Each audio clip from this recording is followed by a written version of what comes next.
জয় দিয়ে পিএসএলে অভিষেক করল বাংলাদেশি পেসার শরীফুল ইসলাম। রাওয়ালপিন্ডি পিন্ডিজকে 5 উইকেটে হারিয়েছে পেশোয়ার জালমি। এর আগে টস জিতে ব্যাটিংয়ে নেমে 4 উইকেটে 214 রানের পুঁজি গড়ে রাওয়ালপিন্ডি পিন্ডিজ। শুরুতে ব্যাটিং চমক দেখান ওপেনার ইয়াসির খান আর অধিনায়ক মোহাম্মদ রিজওয়ান। এ জুটি থেকে আসে 125 রান। 41 রান করে মাঠ ছাড়েন রিজওয়ান। 83 রানের দুর্দান্ত ইনিংস খেলে সাজঘরে ফেরেন আরেক ওপেনার ইয়াসির। কামরান গোলাম 37 ও ড্যারেল মিচেল করেন 23 রান। জবাবে শুরুতে 78 রানে প্রথম উইকেট হারিয়ে বোলারদের বোলিং চাপে পড়ে ব্যাটাররা।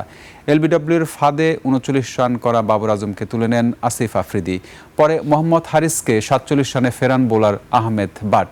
পরে কুশল মেন্ডিস 31 আর 33 রান করেন আব্দুল সামাদ। এরপর মাইকেল ব্রেসওয়েলের ব্যাটিং তাণ্ডবে ম্যাচের মোড় ঘুরে 3 বাউন্ডারি ও 2টি ছক্কার মার খেলে 17 বলে 35 রান করে অপরাজিত ছিলেন তিনি।